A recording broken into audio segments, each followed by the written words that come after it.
You're listening to Stories to Create with your host, Cornell Bunting. Author, motivational speaker, and founder of ES Each Episode. Cornell sits down with inspiring voices to uncover the stories that shape who we are and who we're becoming. Get ready to listen, learn, and be inspired. The show starts now. Yes. Welcome to another episode of Stories to Create podcast right here at ES Club. I'm your host, Cornell Bunting. I am excited today. Season 7 is up and moving. It's a beautiful thing. I want to thank Nostril Cheese Chase. Of course, you guys know about my video game. It's kind of what helped to really sponsor the show right now because we don't have a sponsor for the show outside of Cornell entities that, sponsor the show. So we are looking forward to that. With that being said, though, this guest I've kind of wanted to bring her on the show from season 6, but I was like, you know what? It'd be more fitting to have her in season 7 because I'm just saying we're going to dig deep in a little bit. She's an entrepreneur, boss lady, doing her thing in Southwest Florida. Some would say in the marketing world, some would say just kind of helping you figure out what you're doing with your business. She's going to touch a little bit on what all of that look like. We are going to be talking with none other than Miss Jacquelyn Mosier. Welcome to the show, love. Thank you for having me. This is good. This is good. This is great. Yes. Listen, I got up this morning and it was so cold. I don't know if it was cold where you were this morning. It was freezing. Oh, my goodness. And I moved down to Florida to get away from that. Yeah. So it's not working out for me. You're like, what is happening in Florida? I thought I paid my dues for the cold growing up in Illinois and living in Missouri. And nope, it followed. Florida went on vacation on her people. Literally. Oh, my goodness. My one finger was so white this morning. I was like, I'm about to get frostbite. Literally. In Florida. I'm drinking hot chocolate, people. And Jacquelyn over there is drinking coffee. Caffeine's a lifeline. Oh, there you go. Mm-hmm. It's a beautiful thing. Yeah. I'll be bouncing off walls and everything. Some days. Depends on when you catch me and how many shots of espresso are in there. Yeah. Yeah. There you go. So, we treat our guests with, the tale of the early years. Yeah. And so with that, I definitely would love for you to bless the audience with, where was that? Where did you grew up? So the Cliff Note version is I grew up in a really small town in Illinois, Shelbyville. I don't think it's ever reached over 2,500 people. Really? Yeah. Wow. That is fully small. It is very small. It's blink, you miss it. The main highway goes through the middle of the town just so you can get to the larger cities. But it's more central Illinois, closer to Springfield, which Simpsons is the most recognizable way of explaining it. Right, The Simpsons. Yeah. But I have 2 older sisters, a younger brother. I came from, a diverse family. My parents were both married multiple times. I never saw them together.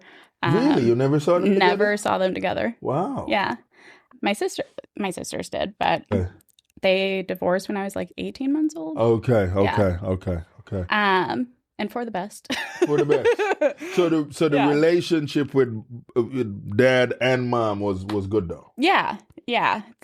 We had our own connections separately, but common connections. Okay. One thing that we all 3 had in common was cooking together. Nice. Yeah. Ooh, so cooking together. Yeah. What was you guys' favorite meal that you look forward to prepare? So with my dad, it was his dolmades or stuffed grape leaves. Okay. And then with my it's sherry chicken.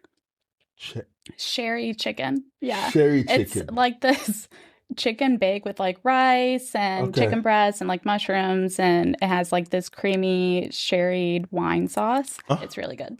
Okay. Yeah. So that's cream of mushroom. Kind of, in a sense. Or cream of chicken. But an adult version. Yeah, because it has the wine in it. Yeah. Oh, whoa. It has wine in it? It has sherry wine. So it's cooking wine. Yeah. So your mom was giving you guys wine when you was young? Yeah. It's probably why I'm sober now. Hey, listen. Wow, that's something right there. Yeah. I don't know if I've ever say you liked it. It's good. Yeah. Wow, that is awesome. And disclosure, when you cook, the alcohol comes out of it. So I just want to clarify that. Yeah, the alcohol do. Yeah. What do they call that? Like it when evaporates. Evaporates. It like cooks out. Yeah. But you can kind of taste some. You can taste the flavor. It's for flavor. Yeah. I get it.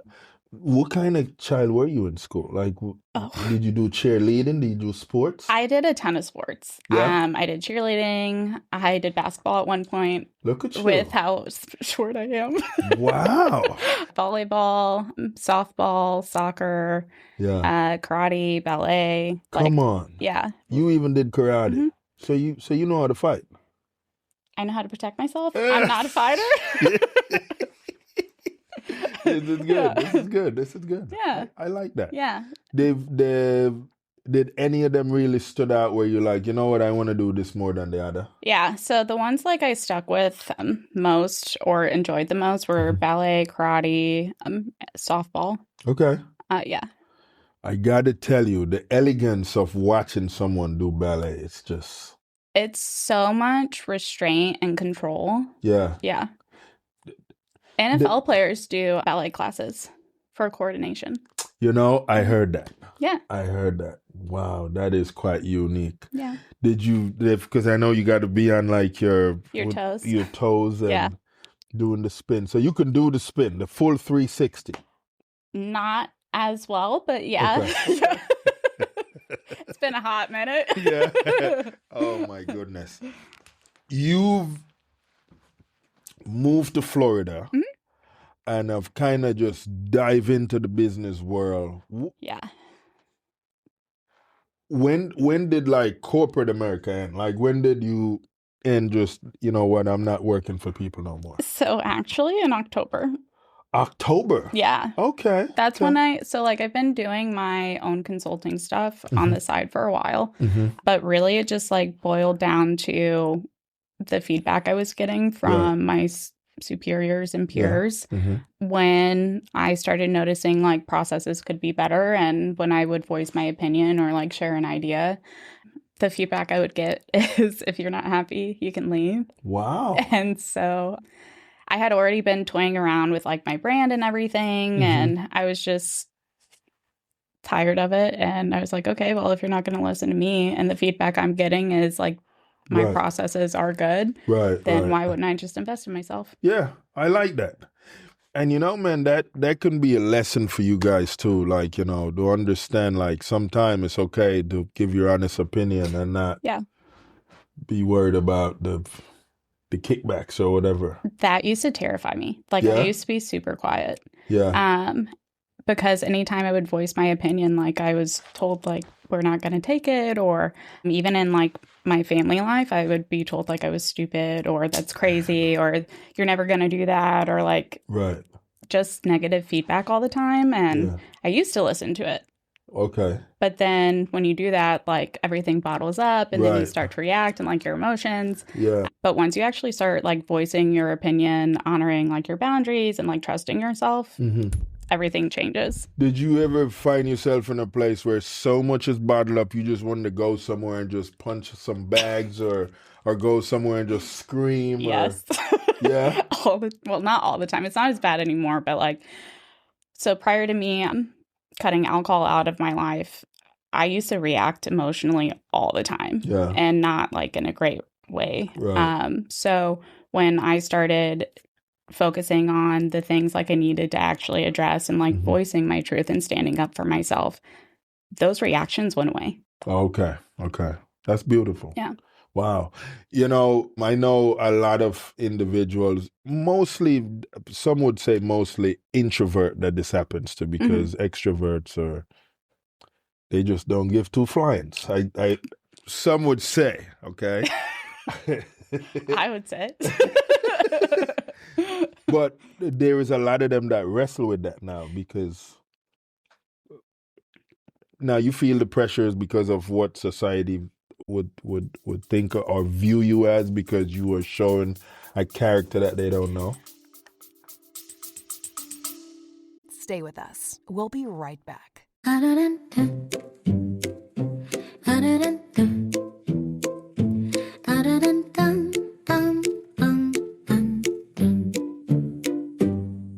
Every young person carries a story of hope, of struggle, of dreams waiting to rise. But in too many underserved communities, those stories go unheard. At ease, Inc. Everyone has a story. We believe every voice deserves a chance through mentorship, empowering programs, and storytelling workshops. We help youth discover their purpose, strengthen their mindset, and build a future they can be proud of. From classrooms in Jamaica to communities across Southwest Florida, ES is changing lives, one story at a time. but we can't do it alone. Join us, become a mentor, volunteer, donate, help us fuel the next generation of leaders, creators, and change makers. Visit ahas.org today, because when you help a young person share their story, you help them change their world.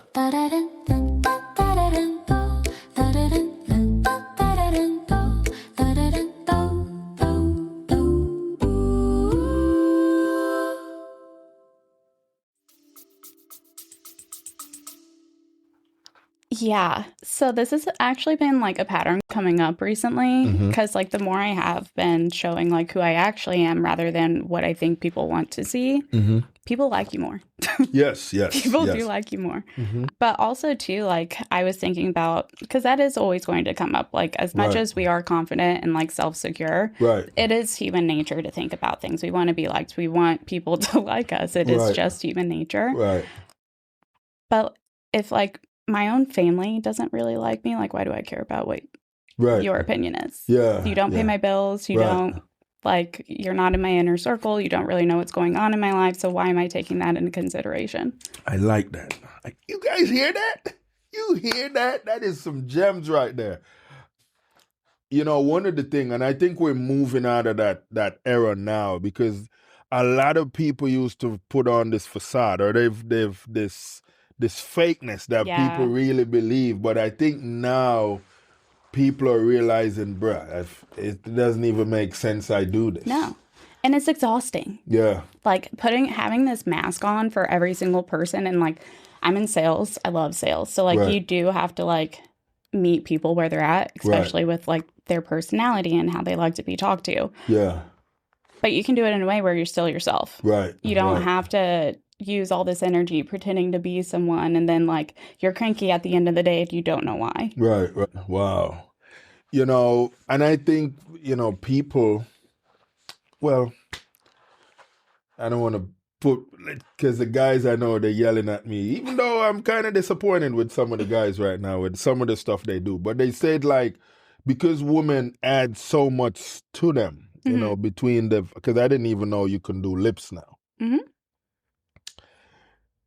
And they want the real. Like you have a woman coming at you, yelling at you like, I need a real man, I need a real guy, whatever. But, you know, she got the lips, the eyelids, the braid and all that stuff. Like, what do you even say to that? Like, so there's like a fake facade, and then there's like enhancements to make yourself feel more confident too. Right. Like if that's what you want to do at the end of the day, by all means, do what you need to do to get secure with yourself. Yes. It's not meant for everyone. Right.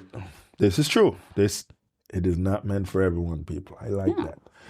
You moving from the cold to Florida. Yeah.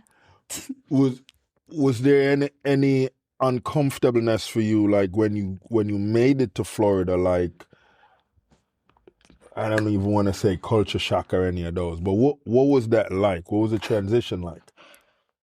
It's similar to the Midwest, but it's not. Like, the laws, they're parallel, but they're very different. Like, moving down here hasn't been like the easiest journey for me. Really? Yeah. So like I was still drinking whenever I first moved down here, and I had some serious accidents that I caused myself, and that started me like addressing my own things. But I also learned a lot about like if you do happen to get into an accident, like Florida protects the person who actually caused it more than the person. Oh man, it's crazy. It's crazy. Suffering. Yeah. And also too, like buying my first car down here was like a whole experience, and like Florida's like the Wild West. Yeah. You really don't know what's really supposed to be happening, but Wow. That's how I feel about it. Oh my goodness, that is wild. I would never move back though. No. I will say that, regardless of the Wild West aspect, like I would not move back. Oh man, you know though, man, you show like this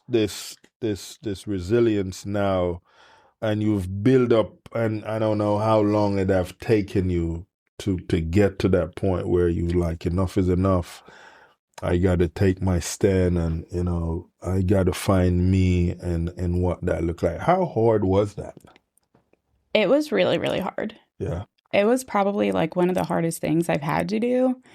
No one wants to take accountability for their own fuck ups. Right. Right. That's okay. It's out there. For their own messes. It's really hard to say out loud, like, I'm doing this to myself. Right. Yeah. Rather than like making an excuse for everything. Right. And playing the victim or. But whenever you speak that truth, it's like, it's out there. I don't have to hide it anymore. Right. So there's like a power that comes with it, but like so when I was doing these sober classes, or not classes, like these meetings online, those were really helpful for me because it gave, like, I wasn't going through the same things alone. Like, there is 1 degree of separation everywhere you go. Right. And that's the hardest thing to get over is, like, when you're going through things like that, you do isolate yourself because you're ashamed, you're embarrassed, you don't want to admit, like, what you're going through. Right. But someone's gone through it before. Right. Yes. And someone's gone through it before. Yes. And they need to know how to do this. How do I get out of this misery or nightmare that I'm in? And it's like, and now, because like yesterday was 2 years and 4 months for me. Amazing. So I was thinking about some things, and it's only hard for a little bit of time. Yeah. But when you stay stuck in that loop, it's hard every single day. Wow. So would you rather have hard forever? Right. And like create your own purgatory in a sense? Yeah. Or do you just want to have a little bit of hard for like 3 months or 6 months, however long your journey takes, because everyone's different. Right. And then it gets easier every day after that. And then you create like your own essential heaven in a sense. Yeah. Wow. If you was to tell the listeners like one thing that you could start with that would help them get over, you know, some of those challenges, one thing that they could put in their daily routine, what would that one thing be? What helps me is journaling. Okay. Like even when I was younger in high school, I took a ton of like creative writing classes. But that putting it on paper helps get it out of your brain. Right. And then you can also too analyze for yourself, like, am I just making this up or is this actually real? Right. And then going from there, if you're making it up, like, why am I making this up? Like, I'm just going to get rid of it. Right. And then if it's real, you wrote it down. That's the first step of your solution. What are you going to do from there? Right. Wow. That's amazing. In high school, what kind of music was you listening to? High school? Oh, high school, I was more of like the emo punk rock phase. Oh, okay. Yeah. I would definitely say like what I listen to consistently depends on like where my mental state is. Yeah. Okay. Yeah. So, because you know some of the punk stuff, they got some dark music. They too. do have some dark music for sure. Oh, man. I will say though, I do love how like A$AP Rocky just came out with like a punk song, and it's actually really cool. It is pretty good, huh? Yeah. I like how that vibe's coming back, but it's not like the dark way. Right. Just the cool way to. Yeah, it's like a whole vibe. Yeah. And you know, them artists, they try to do the crossover stuff. So, you know, see how it feels. if you were put in a situation where you had one show, you had to pick, two shows are happening at the same time. We got, let's choose Britney Spears over here, and then let's put, well, you know what? We gonna do it. No, that's gonna be too easy. Because I was gonna put Taylor Swift over here, but Britney. Ooh, sorry. Ooh. I love her. However, Britney has been there since like I was 6 years old. So she's just, I don't care. People can say what they want. No shame. Taylor Swift Nation, I'm sorry about that, okay, guys? I'm pretty sure Taylor would say the same thing. Like, she would, huh? Yeah. She is pretty humble, too, when it comes to acknowledging other people before her and stuff like that. Yeah. But, that'd be wild, though. Wild. That would be wild. Yeah. My goodness. Now, the relationship with your siblings, like growing up to now, what does that look like? I'm like, growing up to now, it's been very like tumultuous, especially after our dad passed away. Okay. So he was kind of like the glue and the rock that like held everyone together, you know? Okay. And then when he passed away, that just, I mean, that's a huge thing. Okay, big shift. So he passed away from cancer when I was 12. Okay. And he passed away within 2 months. Wow. Fast. Yeah. And it wasn't just like, that wasn't like the major life shift in our family that year. Right. So we had 3 major things happen. So prior to our dad passing away, my mom's mom, our grandma, she passed away a few months before that. Wow. And then right after our dad passed away, my mom's brother passed away. Come on. So we had 3 significant things happen in our family back to back. And we ended up moving because once our dad passed away, growing up in a small town, it's not always the friendliest place. So like there were some things like rumors being spread, and like one of my dad's best friend's daughters like started this rumor we didn't even have a dad and we made everything up. Wow. So we ended up moving to Southern Illinois in 7th grade after that happened. Yeah. And we ended up moving in with my mom's boyfriend at the time into 2-bedroom apartment with 8 people. Wow. So, like, our life really changed significantly. Yeah. And for a while, like, I mean, it was typical, like, sibling stuff, like taking each other's clothes and, like, just getting into, you know, fights or whatever. But as we got older, it just kind of, certain things never really stopped. And you start noticing, like, a lot of toxic patterns. And so, like, for the longest time, I was really only close with my sister, Natalie. So she's the second oldest. Okay. So it goes my sister, Rachel, Natalie, me, and then my brother. Okay. And at a certain point, like, especially being an adult, like, you have to take care of yourself. Like, certain things can't be a priority. But when you grow up in certain, like, family environments, family's not always your family. Right. There's certain things, and like my mom has started talking about it now, and like my siblings were bullies to me a lot. Yeah. And then like with my drinking and everything, like some of that is on me, like accountability, not showing up to like certain family events or like not following through. And but when all of those things change, like things on their end didn't change. I see. And even in therapy, you start have to making like decisions for yourself. Who do I actually want in my life? And it's really supportive because I am capable of having hard like conversations and owning my own things. And sometimes it takes a little time to get there, but at the end of the day, like it does happen. Yeah. But it has to be a 2-way street. Right. And if those things aren't reciprocated, like it is also a choice. Like I do choose at this time in my life, like I don't talk to my siblings anymore. Wow. But I can say my life is more peaceful. Right. I'm not upset all the time. I don't get into arguments about things. So yeah. That's good though. So now you've kind of started to understand how to manage your peace and what that looked like. And like we all have like a finite amount of time. Yes. And why am I going to keep allowing these things in my life that don't add happiness, peace, accountability, structure? It's not about having someone be like, oh my God, everything is so great in your life. I'm so proud of you. Right. It's about having the right people who can have the hard conversation to be like, look, as your friend, or like, because I care about you, you're messing up. Yeah. Like, what are you doing? Right. Yeah. You need those friends. You do. Yeah. It's important, and, you know, with our viewers and listeners, understanding that most times if you have a circle with everyone telling you it's all good and you're doing good, they're not for you. Yeah. That's not the circle. Yeah. You know, I like how you have evolved over the challenges that you were going through and still have that mindset to do business and do it the way you want to do it. Yeah.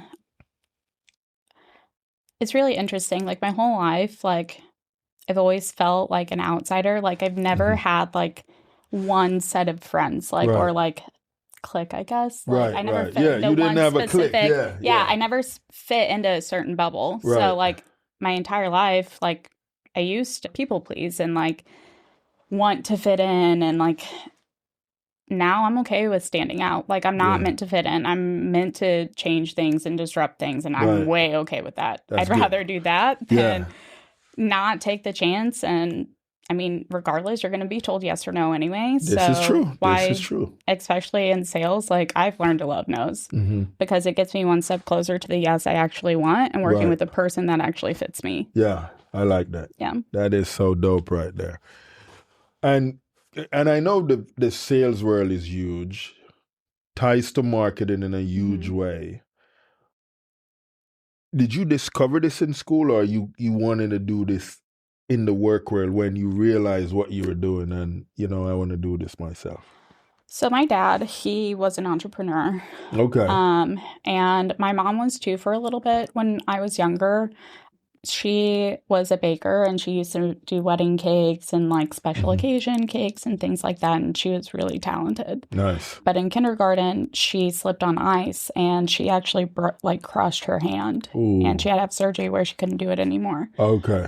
So she went to working for the USDA from there. Right. But I was daddy's little girl, and I followed him around everywhere. And growing up, I wanted to take over his business and, you know, learn it. And so that I've always wanted to be an entrepreneur. I just didn't know where it fit, especially, you know, after he passed away. Okay. So when I was in school and in high school, I took a ton of like economic classes and business classes, and I was lucky enough to go to a high school that offered those things. Right. And then in college, I didn't finish college.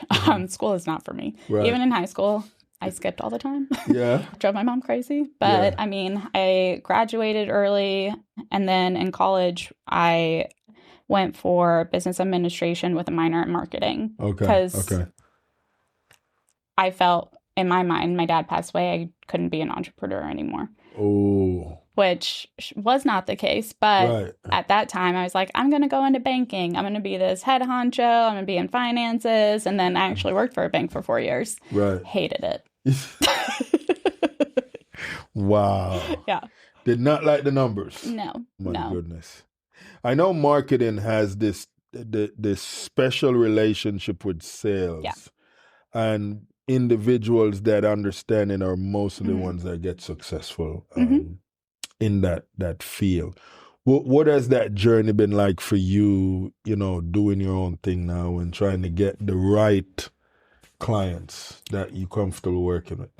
I like to play the long game. Okay. So especially as a consultant, I don't just want to work with everyone. Right. And not everyone will mesh well with me either. Right. So I'm really intentional about, you know, making sure it is a good fit.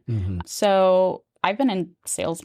Everyone's been in sales their entire lives. They just don't realize it. They don't realize it. They don't realize it. Yeah. You have to sell yourself every single day to your friends, your family. But whenever I actually really got into like true sales and did sales trainings, and I even started training other offices like nationally, the more you're authentic and the more you hear people, like your sales conversation, if you're pitching someone, you're talking 20% of the time. Right. Who you're talking to should be talking 80% of the time. Yeah. If you, like, I would rather say, hey, you know what? You're not a good fit for me. Let me introduce you to someone who would be. Right. Then just take every single client and then start getting bad reviews,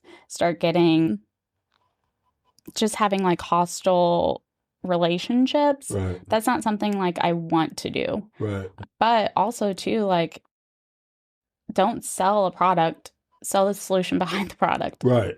Don't just have like commission breath or be desperate to make the sale. The best salespeople, they never have to ask for a yes or no. Right. I like that. I know one of the challenge for a lot of individuals that work in those fields is not necessarily identifying their audience. That's huge. Yeah. Like, especially because like I'm in tech. I love AI. There's so many companies getting into AI because I mean, like, it is needed. Right. But it's not for everyone and where they're at. Right. So a lot of companies too, they're just push on certain things, and wouldn't you much rather be intentional? Right. And make sure it's a right fit to where you don't have a ton of churn. And what churn is when people decide that they don't want your service. Right. So they cancel it, or they offboard, or they ask for a refund.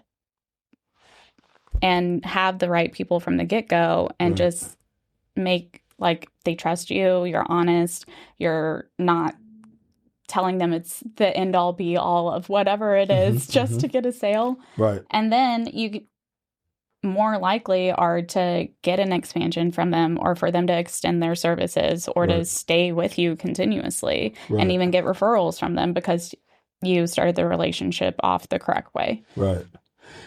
We had a conversation a couple of weeks back, me and it was a group of people, bunch of, millennials, individuals like myself that's like right there to the older folks and stuff. But they were talking about how socially challenged a lot of the younger crowd is in a certain setting. You think that with the rate technology is going right now, and AI is now really getting dominant in certain areas, you think it's going to get worse? I think it's going to make people be authentic because, like, and I was talking about this the other day with a few people. You can, like, obviously anyone can tell when AI is being used, but it is there to be a co-pilot for you. It's not there to take over everything. And like AI avatars are becoming a thing, and like people are using it to post on social media. And like, yes, you can tell, but there is something to say about the people who are still willing to go behind and show like the vulnerability, and like you're still posting organically. Yeah. There are systems in place and policies now that keep getting tighter and tighter about when you're using AI, how you're posting with AI. Right. And when you look at the algorithm, it still favors the organic content you're making. Right. So as much as it is helpful, like, yes, it can automate responses. Yes, it can do your posts for you. And the AI avatars, it stops you from having to be behind the camera. Right. But it's not you. Right. I like being on the camera. So, Couldn't tell. We try not to tie up politics too much on the show or religion, but there's a lot of different things coming out now that have kind of started to grab the massive attention on when it comes to on the government side, and then also when it comes on the religion side, which has kind of been crazy to say the least, because a lot of people are now discovering things that they're like, we didn't know. We didn't know. So, and I know I've made it so broad that I don't necessarily want you to touch on anything specific, but what's your take, like, with, where all that is now and how people are starting to identify what all that's looking like? So, this is loaded, but it's fine. Me personally, like, I have been revisiting like my spirituality, and especially because of the things that happened between my family and like after my dad passed away, I struggled for a long time with that relationship. I didn't understand like how something so traumatic could happen to people who need that person in your life. And I'm sure a million people have been through the same thing or something worse. And but one thing that has always like come through is there is something out there, right? Yeah. There's no way that we live on such a beautiful planet. Right. And we're all created in such a unique way. right? With so many details. Yes. Right? A lot of details. But for me, like, my grounding is like, I don't need a church. I don't need to say a specific type of religion. At the end of the day, all of the base of the meaning and foundation is all the same. Yes. So why am I going to judge you if that works for you? Right. Ooh, so good. Oh, I like that. And then on the political side. On the political side, I don't claim anything. Okay. I'm the person where what is the lesser evil? Okay. There you go. I'm very independent. Yeah. You can't, if it doesn't math in my head, there's no changing my mind. That's good. That's good. I like that. And I think for a lot of individuals, I think they're in that space as well. But you do have a lot of people they go with one specific side or the other specific side because whatever that knowledge that was given to them made sense to them at the time. Yeah. We were talking the other day about when two people are standing in front of each other and there's a 9 on the ground, but for the person facing the person that's seeing the 9 is seeing a 6, and then that becomes like this crazy conversation. What do you say on that? Because the perspective is so crazy. Yeah. Perspective is everything. Yeah. But at the end of the day, like, you can't control someone else. So, like, if they see it a certain way, it's okay to say, like, let's agree to disagree and just move on. I like that. Agree to disagree. You don't have to agree with everyone. Right. Like, if you actually have a healthy relationship in any aspect, professionally, personally, with your family, you should be able to agree to disagree. Yeah. Like, you don't have to agree on everything. Right. I like that. You know, with where we are, like, you know, Southwest Florida, there's a lot of stuff happening, a lot of different events, networking stuff. So many. How have you placed yourself with what engagements are looking like and helping you to progress with what you're doing with your brand? So, like, networking down here is very different than networking back in, like, the Midwest. Right. Back in the Midwest, people just want to hear about the product, but down here it is very relationship driven. And my own experience, and I've started a few different groups myself, is everyone is looking for something. Yes. They're just trying to find where they actually fit in. Right. Not necessarily, I mean, there are some people that, you know, that's all they want to do is network. I get the hustle. Right. Trust me. Yeah. But when you're more intentional about it and you actually find the right people that match your energy, that understand how you think and operate, who genuinely take interest in helping you grow, that's where you need to stay. Yeah, I like that. That's beautiful. with how relationships are now with people in business and then outside of that, how are you seeing that with, like, a lot of the business people that's be like, listen, this is what this looks like. We leave all the other stuff outside of that. Have you been seeing a lot of that where people have been managing that well? Yes and no.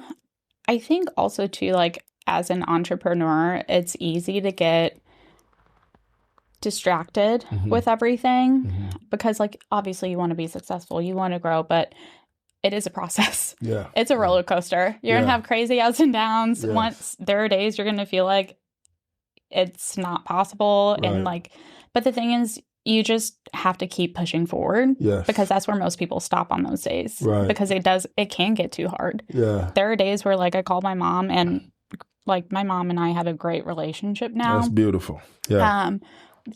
I was talking to her the other day, and literally I felt like a failure. I was like, I don't know if I can do this. Like, this is really hard. I'm overwhelmed. I'm down here by myself. Yeah. And she's been so supportive. And she's actually, too, like, been telling me stories I never knew about, like, my dad and his business and, like, when they were married. And so the hard things happen for a reason. Oh, definitely. And it's also, too, just, like, helped me reinstill like my own sense of self. Yeah.